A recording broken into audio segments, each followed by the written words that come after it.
গমনে বামন নাম নিতে নিতে নিশিকান্ত অগ্রসর হয়েছিল। কি ভেবে চৌকাঠের ওপর থমকে দাঁড়ালো এক মুহূর্ত। ইশারায় ডাকলো নয়নতারাকে। ফিসফিস করে জিজ্ঞাসা করলো, এখানে সকলে কয় কি? গোপালের মা টের পায় নাই তো? কেউ না। নয়নতারা এগিয়ে এসে পাঞ্জাবির খোলা বোতাম দুটো লাগিয়ে দিল।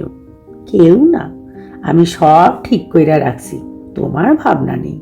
সকলে জানে এক জমিদার বাড়ি চণ্ডীপাঠকরণের কাম পাইছ, বৈশাখ মাস ভৈরাই করবা। নিশিকান্তর চোখ দুটো খুশিতে চিকচিক করে উঠল। গায়ে টোকা দিয়ে আদর করলো বউকে।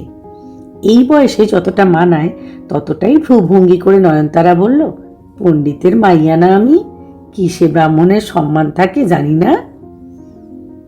কিন্তু বৈশাখ মাসটা তো চিরকাল থাকুক না, তখন? সে তখন ঠিক করলেই চলবো, সে ভাবনা এখন ভাইবা লাভ কি? তা সত্যি। আবার বামন নাম নিতে নিতে নিশিকান্ত এগিয়ে গেল। বানের টানে যখন এই অচেনা দেশে ভেসে এসেছিল তখনও তো বিশেষ কিছু ভাবনার অবসর হয়নি। এখন তো তবু পায়ের নিচে মাটি মিলেছে। জ্যৈষ্ঠ মাসের ভাবনা জ্যৈষ্ঠ মাসে। ঠোঁট বেয়ে গড়ানো পানের কষের মতো আকাশে একটু একটু রঙের সাড়া দেখা দিয়েছে। প্রথম লোকালটা চলে যায়নি তো? আজ নির্ঘাত লেট।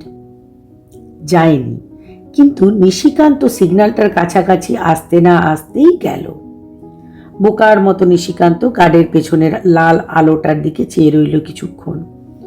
কোঁচার খুঁট দিয়ে ঘাম মুছতে গেল, কিন্তু কোঁচাতেও ধুলো। সারা মুখ যেন কিচকিচ করে উঠল। মিনিট 2 দেরি হয়েছে। যতক্ষণ গাড়িটা বাঁকের মুখে অদৃশ্য না হলো ততক্ষণ নিশিকান্ত দাঁড়িয়ে দাঁড়িয়ে হিসেব করল। 2 মিনিট দেরি হয়েছে। চৌকাঠের ওপর দাঁড়িয়ে যতক্ষণ নয়নতারার সঙ্গে কথা বলছিল ঠিক ততটুকু সময়। পরের গাড়ি আরও 50 মিনিট পরে। নিশিকান্ত বাসের খোঁজে গেল। নাগের বাজারে নেমে গোটা 2 মোটে মোড়। কারখানার দোচালাটার কাছাকাছি আসতেই দম বন্ধ হয়ে এলো। পোড়া তামাকের গন্ধ। প্রথমে কাস্তে কাস্তে মুখ লাল হয়ে যেত, এখন অনেকটা সয়ে গেছে। আগেই দেখে নিয়েছিল প্রায় 20 মিনিট লেট। বেলা চড়েছে অনেক। পইতে পাঞ্জাবি আর বুকের লোম ভিজে সেঁটে একাকার হয়ে গেছে। সবাই বসে গেছে সুতো আর কাঁচি নিয়ে। সমস্ত ঘর জুড়ে পাতা কাটার শব্দ, খস খস। নিশিকান্ত চুপে চুপে দেরিতে আসা পড়ুয়ার মতো এক কোণে বসে পড়তে যাচ্ছিল, কিন্তু তার আগেই নটবরের শকুনি নজর পড়ে গেছে। এগিয়ে এসে নটবর একেবারে নিশিকান্তর সম্মুখে দাঁড়ালো। বিষ ঢেলে দিল গলায়। কি চক্করটি, আজও লেট? একটা চোখ এমনিতেই নটবরের কানা, রাগ হলে আর একটাও আধ মোজা করে আনে। নিশিকান্ত সাহস করে মাথা তুলতে পারছিল না। তোতলা গলায় বলল, আই গ্যাট ট্রেন লেট। মিছে কথা বলো না চক্করটি। কেমন বামুন তুমি? ট্রেন লেট না তুমি লেট? ফার্স্ট লোকালটা তো ঠিক সময়ই এসেছে। আরও 2 জনে এসেছে সে গাড়িতে, তারা কাজেও লেগেছে। দেব নাকি পাওনাগণ্ডা তোমার সব আজই হিসেব করে চুকিয়ে? ভয় ভয় মাথা তুলে নিশিকান্ত দেখল নটবরের আধ মোজা চোখের পাতা দুটো তখনও মিটমিট করছে। গলার পৈতেটা থেকেই হয়েছে যত মরণ। নইলে ওখানেই উপুর হয়ে নটবর দাসের পা দুটো জড়িয়ে ধরত নিশিকান্ত চক্রবর্তী। আজ্ঞা, এইবারের মতো। কাল শুইতে শুইতে রাত হইয়া গেছিল, পেটে ফাঁপ ধরছিল, কেমন ঘুম হয় নাই, তাই উঠতে। সব কৈফিয়ত নটবর শুনল কিনা বোঝা গেল না। চলে যেতে যেতেও তাকে গজরাতে শোনা গেল, আগেই জানি এসব বামুন কায়ের দিয়ে বিড়ি বাঁধার কাজ হয় না। দেশ থেকে ভেসে এসেছিল, দয়া করে কাজ দিলুম, তা 2 দিন যেতে না যেতেই ফাঁকি। যত স্লা উড়ে এসে জুটেছে, চেপে বসেছে আমাদের ঘাড়ে। এদের দিয়ে হবে দেশের চিবৃদ্ধি। থুতু ফেলার মুদ্রায় নটবর ঠোঁট দুটোকে ছুঁচলো করল। নিশিকান্তর মনে এলো, উন্মূল মানুষ দিয়ে যদি দেশের শ্রীবৃদ্ধি না হয় তবে রোয়া ধানেও ফসল হতো না। কিন্তু মনে আসা সব কথা মুখে আনা যায় না। খানিক বাদে ঘুরে এসে নটবর বলল, কাল তুমি 500 বেড়ি কম দিয়েছিলে চক্করটি, আজ 2 দিনের হিসেব পুরো করে দিলে তবে তোমার ছুটি, বুঝেছ? মাথা নিচু করে নিশিকান্ত পাতা কেটে যেতে লাগলো নির্দিষ্ট মাপ মতো। পোড়া তামাকের গন্ধে বার কয়েক হাঁচি এলো। ঘণ্টাখানেক পরে শিরদাঁড়া উঠল টনটন করে। আশেপাশে তাকিয়ে দেখল সবাই বিড়ি বাজছে এক মনে। অর্জুন, গণেশ, সনাতন, মধু, ভৈরব, জন্দই মুসলমানও আছে। ঘাম ঝরছে দরদর করে। হালে শোনা একটা হিন্দি গান ধরেছে মধু। গণেশ সঙ্গে সঙ্গে শীষ দিতে চেষ্টা করছে। ঠাসা ঘরখানায় শুধু বস্তা পচা আলুর ভ্যাপসা গন্ধ। বাসা থেকে একখানা হাত গড়া আটার রুটি নিয়ে এসেছিল। পকেটে থেকে থেকে সেটা শুকিয়ে করা হয়েছে। রুটিটা দাঁতে ছিঁড়তে ছিঁড়তে নিশিকান্তর মনে হলো গণেশ, মধু, অর্জুন এরা সব আছে বেশ ফুর্তিতে, গান গায়, মহানন্দে সুশীতল বিড়ি বাঁধে। সেও এদের কাছাকাছি এসেছে। এদের ঘামের পচা টক গন্ধ আসছে তার নাকেও। তবুও কোথায় যেন একটা পর্দা আছে। বয়সের তফাৎ সে তো নিশ্চয়ই, কিন্তু শুধু বয়সই নয়, এদের কারণে অকারণে হাসাহাসি, শুনলে কানে আঙুল দিতে হয় এমন ভাষায় গালাগালি, আবার গলাগলি আলাপ, সব নিশিকান্তর কানে নতুন। ঠিক পছন্দ হচ্ছে না তা নয়, কিন্তু শিরশিরে অস্বস্তিটুকু যায়নি। শীতের দিনে যেন নাইবে বলে পুকুর ঘাটে এসেছে। নিশিকান্ত পা বাড়ায় একবার, ঝাঁপ দেয় আর কি, গায়ে কাঁটা দেয়, আবার পিছিয়ে যায়। বামুনের ছেলে দিয়ে বিড়ি বাঁধার কাজ হয় না। কে জানে, নটবর হয়তো ঠিক কথাই বলেছে। শ্রী ভগবান চতুর্বর্ণ সৃষ্টি করেছিলেন যখন, তার উদ্দেশ্য ছিল গুণ অনুসারে কর্মবিভাগ। কিন্তু ওপরে যিনি আছেন তিনি সাক্ষী। নিজের ইচ্ছে নিশিকান্ত এ কাজ নেয়নি। ঊর্ধ্বতন পঞ্চম পুরুষ ছিলেন স্মৃতি ব্যাকরণ তীর্থ, দেশ বিশ্রুত পণ্ডিত। তার সন্তান, কিন্তু গ্রহবৈগুণ্যে লেখাপড়া শেখা হয়নি। গত 4 পুরুষ ধরে যজমানি ব্যবসায়ী চলছে। 100 ঘর যজমান। গ্রামান্তরেও কিছু কিছু ছিল, বিদেশেও ছড়িয়ে পড়েছিল কিছু কিছু। বিবাহ, শ্রাদ্ধ, অন্নপ্রাশনাদি 10বিধ সংস্কারে ডাক আসত। এছাড়া 12 মাসে 13 পার্বণ। আর সত্যি সত্যি পার্বণ তো 13টাই নয়, হিসেব করলে অনেক বেশি। এক মুহূর্ত ফুরসত ছিল না। সংস্কৃত ভালো করে শেখা হয়নি, কিন্তু ক্রিয়াকাণ্ড বারিধিখানা কণ্ঠস্থ করেছিল। সারা বছরের চাল ডাল কেনার ভাবনা ছিল না, বরং বাড়তি কয়েক মণ বিক্রি করত। আর লাল পেড়ে সেই ধুতিগুলো, অত বড় যে বস্ত্র সংকট গেল লড়াইয়ের শেষ বছরে, কোনোদিন কাপড়ের অভাব হয়নি। কিন্তু সকালের কুয়াশার মতো সব মিলিয়ে গেল একে একে। শাঁসালো যজমানরা সরে পড়ল প্রথমেই, সেই পাকিস্তান হবার আগে ভাগেই। তারপরও তো কতদিন মাটি কামড়ে পড়েছিল নিশিকান্ত। সামান্য লাঞ্ছনা, অল্প স্বল্প বিদ্রুপ আমল দেয়নি। কিন্তু বামুনপাড়ায় যখন এক ঘরও রইল না, তখন নিশিকান্তকেও পোঁটলা বাঁধতে হলো। মুসলমানেরা প্রাণে না মারে যদি, লক্ষ্মী পুজোয় পুরুতগিরি করতে তো আর ডাকবে না। মোল্লা মৌলভী ফেলে ছেলে মেয়ের শাদির সময় নিশিকান্তর কাছে অন্তত দৌড়বে না। কলকাতায় এসেও পৈতৃক ব্যবসাটাই ধরে রাখতে নিশিকান্ত চেষ্টা ত্রুটি করেনি। ঠিকানা খুঁজে খুঁজে পুরনো 2-1 ঘর যজমানের কাছে গিয়েছিল। কিছু সুবিধে হলো না। যারা অবস্থাপন্ন তারা পুজো আচ্চার পাট অনেক দিনই তুলে দিয়েছে। যারা কায় ক্লেশে আছে তারাও আমল দিল না। অনেকে তো চেনেই না নিশিকান্তকে। বলল, না ঠাকুর, এই মাঘী গণ্ডার দিনে পুজো, সম্বৎসরে একটা মোটে পুজো করি, লক্ষ্মী পুজো, তা সেজন্য 4 আনার দক্ষিণার পুরো ঠিক করাই আছে। শ্রাদ্ধ শান্তির জন্য কালীঘাট আছে, গোটা কতক টাকা ব্রাহ্মণকে ধরে দিই, বাদ বাকি ব্যবস্থা সেই করে। দিন কতক গঙ্গার ঘাটেও ঘুরঘুর করছিল নিশিকান্ত। সে বড় শক্ত ঠাঁই। সারি সারি মাথা কামানো উড়ে বামুন বসে আছে, ফুল, বেলপাতা, চন্দন আর তিলক কাটার জন্য সোডার বোতলের ছিপি নিয়ে। ত্রিসীমানাতেও ঘেঁচতে দেয় না কাউকে। দুর্বোধ্য ভাষায় গালাগালি করে। নিশিকান্ত বসতেই পেল না। তারপর এলো সেই চরম অভিজ্ঞতা। চিন্তা করলে আজও কান গরম হয়ে ওঠে। চকমকানো বাড়ি, বড় বড় থাম দেখে নিশিকান্ত ঢুকে পড়েছিল। বৈঠকখানায় কয়েকজন বাবু দাবা খেলায় মত্ত। নিশিকান্ত চৌকাঠের ওপর দাঁড়িয়ে ইতস্তত করছিল। একজনের নজরে পড়ে গেল। কি চাই? আইগা ব্রাহ্মণ, পূর্ববঙ্গ থেকে আইসি। মাথা কিনেছ? কি চাই চটপট বলে ফেলো না বাপু। আজ্ঞা, আমরা পুরুষানুক্রমে পুরোহিত, যজমানি ব্যবসা, আপনাগো মস্ত বড় ঘর, সে আমি দেখাই টের পাইছি। যদি অনুমতি করেন তয় একটু। ঠোক গিলে নিশিকান্ত বাক্যটা সম্পূর্ণ করল। আমি চণ্ডীপাঠ, শান্তি সস্তায়ন সব জানি। ভ্রুকুটি ঘুচে গিয়ে শ্রোতাদের মুখে কৌতুকের হাসি ফুটল। পা থেকে মাথা পর্যন্ত দেখে নিয়ে একজন নিশিকান্তকে বললেন, তুমি ঠাকুর বোধ করি ভূত ছাড়াতেও পারো, পারো না? আর একজন বললে, চণ্ডীপাঠ করবে, সংস্কৃত জানো? আজ্ঞা কিছু কিছু। একটুখানি শোনাবার ফরমাস হলো। মুখের ঘাম মুছে নিশিকান্ত গলা পরিষ্কার করে শুরু করলো, যা দেবী সর্বভূতেষু। সবে দুটো শ্লোক বলতে পেরেছে এমন সময় ঘরের দেয়াল থেকে সিলিং পর্যন্ত কেঁপে উঠল। বাবুরা হাসির তোর সামলাতে পারছেন না। কেউ কেউ রুমাল গুঁজে দিয়েছেন মুখে।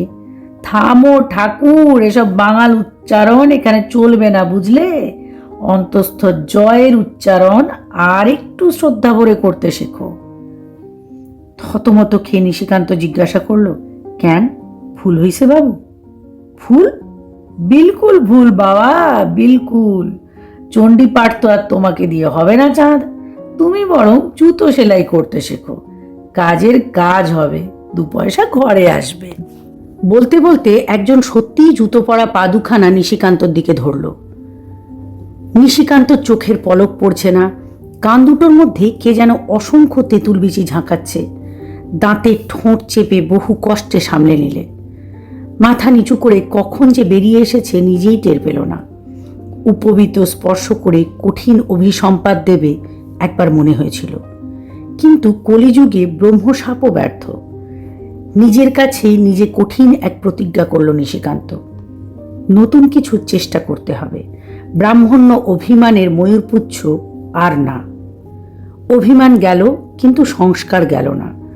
আরও অনেক অনেক ঠক্কর খেতে খেতে নিশিকান্ত চক্রবর্তী এসে ঠেকেছে সুশীতল বিড়ি ফ্যাক্টরির কারিগরের কাজে। হাত দুখানা কাজ করে, কিন্তু মাথা হেঁটই থাকে। মাঝে মাঝে চোখের পাতা দুটো ভিজে ওঠে। এ কি তার কাজ?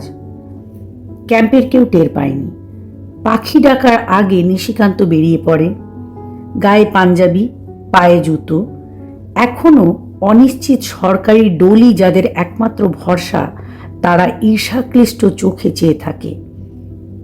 তাদের জোয়ান সমর্থ ছেলেগুলো এখনো কিছু জোটাতে পারল না, অথচ এই বুড়ো পুরুত দিব্যি। গোরস্থানের লাশ পিছু 2 ফুট জমি জোটে, কিন্তু মহিমপুর ক্যাম্পে জ্যান্ত মানুষগুলোর তাও জোটেনি। চালা পিছু 2 ঘর পরিবার কোনো ক্রমে অষ্টবক্র হয়ে শুয়ে রাতটা কাটিয়ে দিতে হয়। স্যাঁতস্যাঁতে মেঝেই ছেঁড়া কাঁথায় শুয়ে নিশিকান্ত লাখ টাকার স্বপ্ন দেখে না। আর ঘুমোয় কখন যে স্বপ্ন দেখবে? লুকিয়ে চুরিয়ে আনা সুশীতল বিড়িতে টান মারে আর ভাবে, খুব খুব কাস্তে কাস্তে চিরকাল তাকে নিচে সিঁড়িতে এমনভাবে গড়াগড়ি দিতে হবে না। উঠবেই আস্তে আস্তে, কেঁচোর মতো বুকে হেঁটে এগোবে। ততদিন চুপচাপ। নয়নতারা হুঁশিয়ার। মহিষপুর ক্যাম্পের কাকপক্ষীও টের না পায় নিশিকান্ত চক্রবর্তী অদৃষ্টের চাকা গড়াতে গড়াতে কোন ভাগাড়ে গিয়ে ঠেকেছে। আস্তে আস্তে বেলা গড়িয়ে গেল। শির দ্বারা আর সোজা রাখা যায় না। নিশিকান্তর হাত তখনও চলছে। একে একে সবাই চলে গেল। অর্জুন, মধু, গণেশ, সনাতন। যে যার রোজগার হিসেব বুঝিয়ে দিয়ে গেছে, নটবর দাসের কাছ থেকে বুঝে নিয়েছে পাওনা। নিশিকান্তর এখনো 150 বিড়ি বাকি। দেখতে দেখতে দৃষ্টি ঝাপসা হয়ে এলো। হাতের রগগুলো টনটন করছে, কিন্তু নটবরের হিসেব মিলিয়ে তবে ছুটি। এখন ক্যাশ মেলাচ্ছে নটবর। বিড়িগুলো প্যাকেট করে রাখছে। একটু পরেই হয়তো সামনে এসে দাঁড়াবে, কৈফিয়ত চাইবে। নিশিকান্তর মুখের ভেতর জিভটা শুদ্ধ তেতো হয়ে উঠল। তাকিয়ে দেখল আশেপাশে আর কেউ নেই। শুধু খানিকটা দূরে ভৈরব বোড়ায় ঠ্যাস দিয়ে ঘুমোচ্ছে। নিশিকান্তর কেমন অবাক লাগলো। সবাই গেছে, এ ছোকরা যায়নি যে? প্রশ্নটা মনে এলো, কিন্তু স্থায়ী হলো না। কেননা সময় নেই। তাছাড়া গায়ে পড়ে এদের সঙ্গে নিশিকান্ত কখনো আলাপও করে না। আরও প্রায় 25টা বিড়ি বাঁধার পর নিশিকান্ত ফের তাকালো। ছোকরা তখনও বসে। নিশিকান্তর মনে হলো ওর দিকেই যেন তাকিয়ে আছে। কি ভেবে নিশিকান্ত হাতের কাজ বন্ধ করল, এগিয়ে গেল ভৈরবের কাছে। তুমি বাড়ি যাও নাই যে? শূন্য একটা ঘোলাটে দৃষ্টি মেলে ভৈরব তাকালো। সারা মুখে বসন্তের শুকনো দাগ, চোখ দুটো লালচে। নিশিকান্ত সামান্য চমকে উঠল। জ্বর নয় তো? কপালে হাত দিতে সন্দেহ মাত্র রইল না। এত জ্বর তোমার, এখনো রইছ? তাড়াতাড়ি যাও, বাড়ি যাও নাই কেন? অস্ফুট জড়াতুর কণ্ঠে ভৈরব যা জবাব দিল তার মর্ম এই যে আগে ছিল না, এই একটু আগে এসেছে। কম্প জ্বর এমন মাঝে মাঝে হঠাৎ আসে, তার চেয়েও হঠাৎ ছাড়ে। কিছু ভাবতে হবে না। হাতের কাজ যদি শেষ হয়ে গিয়ে থাকে নিশিকান্তর, তবে সে সোজা বাড়ি চলে যাক। জ্বরের প্রথম তোরটা একটু কমুক, নিজের পথ ভৈরব নিজেই দেখতে পারবে। তবু নিজের জায়গাতে ফিরে যেতে নিশিকান্তর কেমন বাঁধল। ঠিক চক্ষু লজ্জা নয়, এই অনুভূতির উৎস চোখের চেয়েও গভীরে, একেবারে হৃদয়ে। এই প্রথম একজন রুগ্ন অসহায় সহযোগীর জন্য নিশিকান্ত মমতা বোধ করল। যে আবেগ পশ্চিমবঙ্গে শুকনো মাটিতে পা দিয়ে অবধি শুকিয়ে গিয়েছিল, বহুকাল পরে সমস্ত সত্তা জুড়ে আবার যেন তা টলমল করে উঠল। তা হয় না মনু, তোমারে বাড়ি পৌঁছাইয়া দিয়া তয় আমি যামু। কাজ শেষ হলো চক্রবর্তী? নটবর একেবারে সম্মুখে এসে দাঁড়িয়েছে। মুহূর্তে কথা যেন জড়িয়ে গেল নিশিকান্তর। বলতে গেল, হইল পেরায়, আর 10টা মিনিট অপেক্ষা করেন ইত্যাদি, কিন্তু স্বর ফুটল না। কতক্ষণ লাগবে আর? সারা রাত্রির? হঠাৎ কি হলো, নিশিকান্ত সমস্ত সংকট জয় করে বলে উঠল, আপনারে করজোরে কই দাস মশায়, আইজকার মতো সাইডে দেন আমারে। কাইলকার পাওনাও প্রায় শেষ করে আনছি, আর শতখানেকের মতো বাকি।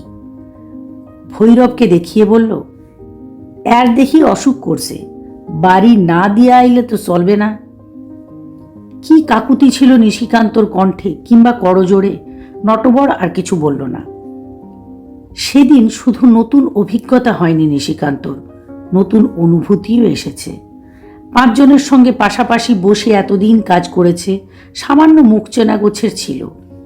মেলামেশির কথা ভাবতেও পারেনি। হঠাৎ সেদিন জ্বরতপ্ত ভৈরবের ধূসর শূন্য চাউনি থেকে মনে যে স্নেহের ছোঁয়াচ লাগলো, সেই স্নেহ ধীরে ধীরে ছড়িয়ে পড়ল শরিকানা বোধে। অনাদর আর অশ্রদ্ধা পেয়ে জীবন সম্বন্ধে বীতশ্রদ্ধ হয়ে পড়েছিল নিশিকান্ত। পাঁকে গলা পর্যন্ত ডুবে আছে, সামনে কিছু নেই। আর কি, এখন একদিন সব চুকে গেলেই হয়। নেহাত শাস্ত্রে আর আইনে আত্মহত্যা পাপ। তাই যে কাজটুকু জুটেছিল তাতেও নিশিকান্তর মন ছিল না। সব সময়ই তিক্ত, সব সময়ই বিরক্ত। ফাঁকি দিত, যেটুকু করত তাও সসংকোচে। শোনিত স্রোতে মজ্জায় একটা ভীরু লজ্জা অহরহ সাঁতার দিচ্ছে। কিন্তু যে মুহূর্তে পাশের মানুষটিকে নিশিকান্ত ভালোবাসতে পারল, অমনি সব ভীরুতা, তিক্ততা, অপমান বোধের বোরখা যেন খসে পড়ল। অন্ধকার একটু ফিকে হয়ে এসেছে, সেই আলো আধারে নিজেকেও যেন একটু চেনা যাচ্ছে। জীবন সম্বন্ধে নতুন করে এসেছে মূল্যবোধ। ভৈরবকে যেদিন পৌঁছে দিয়ে এসেছিল, তারপরও আরও কয়েকবার নিশিকান্ত ওদের আস্তানায় গেছে। সনাতন, অর্জুন, মধু সব একসঙ্গেই থাকে এই বস্তিটাতে। প্রথম দিন চমকে উঠেছিল নিশিকান্ত। ক্যাম্প আর বস্তির চেহারা কি হুবহু এক? ক্যাম্পে দরমার বেড়া, এখানে ছাঁচা বাঁশের ওপর কাদার প্রলেপ। ক্যাম্পের চাল মরচে পড়া ফুটো টিনের, এখানে খাপড়া। ঘর পিছু একটা করে ফোকর।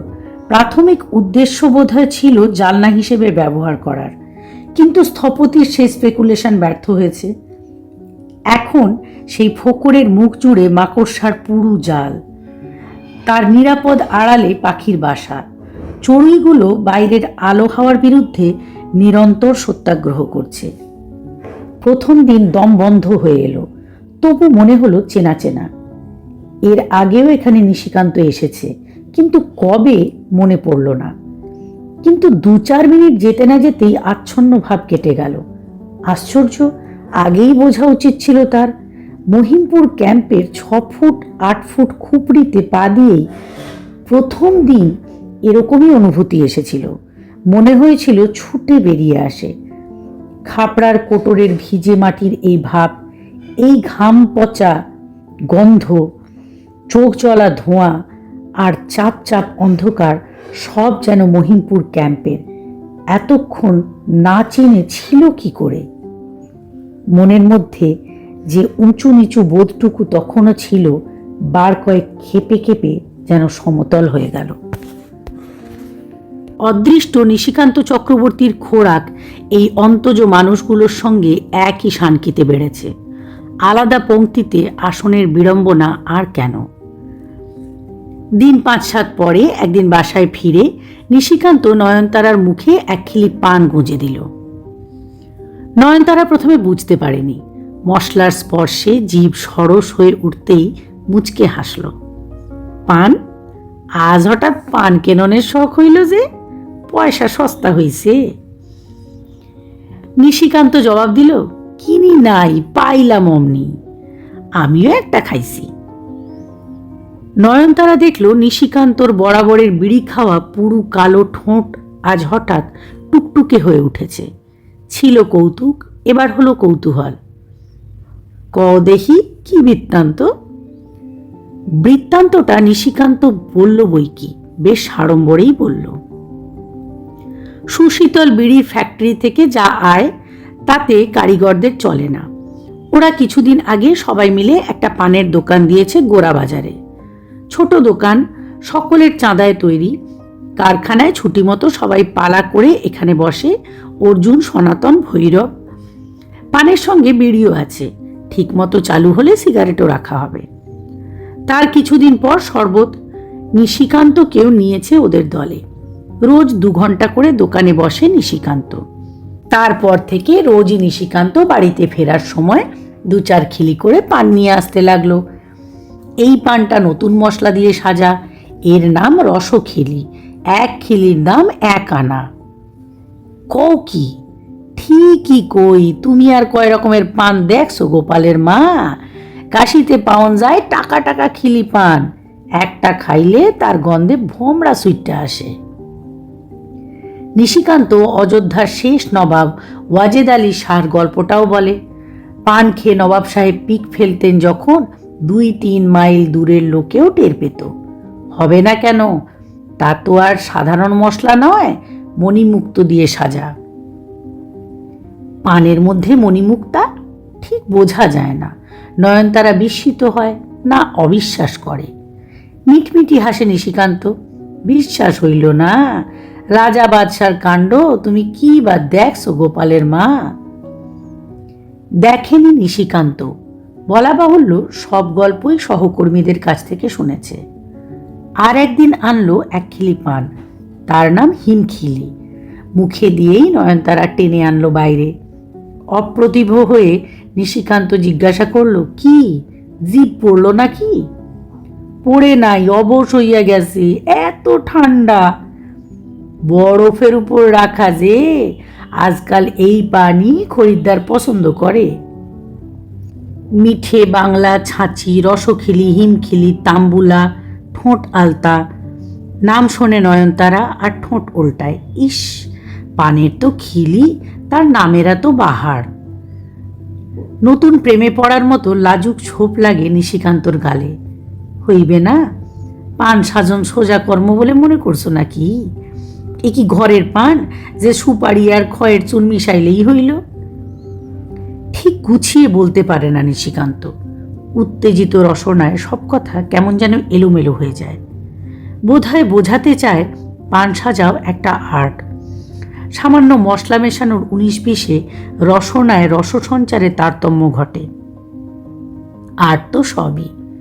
কাজে যেদিন থেকে মন বসেছে সেদিন থেকে নিশিকান্ত আবিষ্কার করেছে বিড়ি বাঁধাতেও একটা বাহাদুরি আছে। কেমন সাইজের পাতায় কতখানি তামাক কেমন করে বাঁধলে ঠোঁটে চেপে রাখায় অনায়াস সুখ। মাঝে মাঝে নয়নতারাকে জিজ্ঞাসা করে, কি গো, ক্যাম্পের লোক এখন কয় কি? কইবে কি, চোখ টাটায়, কয় যে পুরো পেট ভাত জোটে না, ঠোঁট দুইটা টুকটুকা করণের শখ যে দেখি 16 আনা। নিশিকান্ত হাসে, কইতে দাও, কয়দিন আর, ক্যাম্পে আর বেশি দিন না। আমরা কারিগর কয়জন একত্র থাকুন ঠিক হইছে। একটা ভালো মতো জায়গা দেখা লওনের অপেক্ষা। সামনের মাসে যশোর রোডে একখান দোকান হইবে। একটা আর কুলায় না গোপালের মা। যশোর রোডের দোকান যেদিন খোলা হলো সেদিনটা নিশিকান্তর কেটে গেল নেশার মতো। একটা দিন কারখানার থেকে ছুটি নিয়েছিল। এ দোকানের চার্জ তার। সারাদিন মাথা তোলার অবসর ছিল না। একের পর এক পান সেজে গেছে, বিড়ির বান্ডিল এগিয়ে দিয়েছে। খুচরো পয়সা ঠিকমতো গুনে নেবার অবসর হয়নি। ফুটোওয়ালা বাক্সে ঝুপঝুপ করে ফেলেছে। সন্ধ্যার পর এলো অর্জুন, সনাতন, ভৈরবরা। সবার সম্মুখে বাক্স খোলা হলো। গুনে গুনে আর ফোড়ায় না। পয়সা ডবল আনি দুয়ানি মিলে প্রায় 20 টাকা। সমস্বরে হর্ষধ্বনি করে উঠল সকলে। নিশিকান্তকে মাথায় তুলে নাচে আর কি। প্রথম দিনেই এতটা সাফল্য কেউ আশা করেনি। অর্জুন বলল, সব তোমার হাতের গুণ দাদু, তোমার হাতের জাদু। আমাদের হাতের তৈরি পান কি আর এমন মিঠে হয়? খদ্দের একবার খায়, তারপর থুতু ছিটিয়ে চলে যায়। সনাতন বলল, যদি এভাবে চলে তো 3 মাসের মাথায় সুশীতল বিড়ি ফ্যাক্টরির মুখে লাথি মেরে চলে আসব। নিশিকান্ত বলল, সবুর, এত তাড়াতাড়ি না, এখন অনেক বাকি। সিগারেট রাখতে হবে, শরবতের সরঞ্জাম চাই, আয়না চাই, নয়ন মোহর, তবে না দোকান রে কই দোকান। সেদিন লোকাল ট্রেনে যখন নিশিকান্ত চেপে বসলো তখনও মগজ থেকে সারা দিনের উত্তেজনার ফেনা মিলিয়ে যায়নি। 20 টাকা বিক্রি। তার পান খেতে লোকে ফিরে ফিরে আসে। তোমার হাতে জাদু আছে দাদু। তাকে ঘিরে সহস্র উল্লাস। অর্জুন সনাতনদের দাদু। নিজের কাছেই সম্পর্কটা কেমন অদ্ভুত ঠেকল নিশিকান্তর। অনেক বিদেশ ঘুরে এসে নিজের পরিবারের লোকগুলোর সঙ্গে নতুন করে পরিচয়ের রোমাঞ্চের মতো। শুধু অর্জুন সনাতনই নয়, আরও অনেককে নিয়ে যেন ছড়িয়ে আছে এই পরিবার। দুবেলা লোকাল ট্রেনের 3rd ক্লাসে যাওয়া আসা করে যারা, যারা ভিড়ে ছাদে ওঠে কিংবা ফুটবোর্ডে ঝোলে, সকলের মধ্যেই নিশিকান্ত যেন একান্ত আত্মীয়ের মুখ দেখতে পেল। কত পিছনে পড়ে আছে সেই নিশিকান্ত চক্রবর্তী, ছেঁড়া পুঁথি বগলে নিয়ে যে চণ্ডীপাঠে উমেদারি করে বেড়াতো। ভালো মনে পড়ে না, পূর্বজন্মের মতো সুদূর মনে হয়। তা হোক, এই নতুন জন্মই বা মন্দ কি? এই নিশিকান্তর জন্য অনুরাগ আছে সহমর্মী সহকর্মীদের চোখে। এই নিশিকান্তর কাজের তারিফ আছে 10 জনের মুখে। সে কাজের দাম মেলে নগদ পয়সায়। ক্যাম্পে ফিরল শীষ দিতে দিতে। গোপালের মা, চোখ বোঝো। নয়নতারা চোখ বুঝতেই নিশিকান্ত কয়েক খিলি পান আর 5 টাকার একখানা নোট রাখলো রেকাবের ওপর। এখন চাও? নয়নতারা তাকালো, কিন্তু ছুঁল না, মুখে নিল না পান। চোখ মুখ গম্ভীর। দেখে নিশিকান্ত কেমন দমে গেল। কি হইছে? এদিক ওদিক তাকিয়ে নিল নয়নতারা। সন্তর্পণে ঝাঁপ বন্ধ করে দিয়ে এলো। ফিসফিস করে বলল, সর্বনাশ হইছে, ট্যার পাইয়া গেছে ক্যাম্পের মাইনসে। নিশিকান্ত ঠিক যেন বুঝেও বুঝল না। বিরক্ত গলায় বলল, কি ট্যার পাইছে? নয়নতারা আরো কাছে সরে এলো, প্রায় কানের ওপর মুখ রেখে যা বলল তার মর্মার্থ। আজ পাশের চালার মনমথ কি কাজে গিয়েছিল দমদম, সে কি দেখে এসেছে সেই জানে। ক্যাম্পে ফিরে আর 5 জনের কাছে 10খানা করে লাগিয়েছে। সারা বিকেল ওরা হাসাহাসি করেছে সামনের মাঠটাতে। নয়নতারাকে শুনিয়ে শুনিয়ে মনমথ বলেছে, স্বস্তি পাঠ, নিশিকান্ত ঠাউরের চণ্ডীপাঠের নমুনা আজ দেখে আসলাম দমদমায়। পান বিড়ির দোকান দিছে গো আমাকে চক্করতি, পান সাজে আর পয়সা পয়সা খিলি বেচে। তারপর তারপর আমিও সাইডা কথা কই নাই। নয়নতারা উত্তেজিত হয়ে গলা চড়িয়ে দিল। আমিও কইছি কখনো না, পান সাজনের মতো ছোট কাম করতেই পারো না তুমি। দেশের চিনাশোনা লোক দোকান দিছে, তুমি খালি দাঁড়াইয়া থেকে দেখাশোনা করো। তোমারে যে পান আলা কয় তার জিওয়া যেন খসা পড়ে। ঠিক কই নাই? আস্তে আস্তে অন্ধকার হয়ে এলো নিশিকান্তর মুখ। ছোট কাম? তুমি কইলা গোপালের মা পান সাজন ছোট লোকের কাম? কইলাম তো। হাঁপাতে হাঁপাতে নয়নতারা বলে, কইমু না, ছাইরা দিমু। একটা ঢোক গিলল নিশিকান্ত। বুক থেকে জিভ অবধি যেন তেতো হয়ে গেছে। অনেকক্ষণ চুপ করে রইল।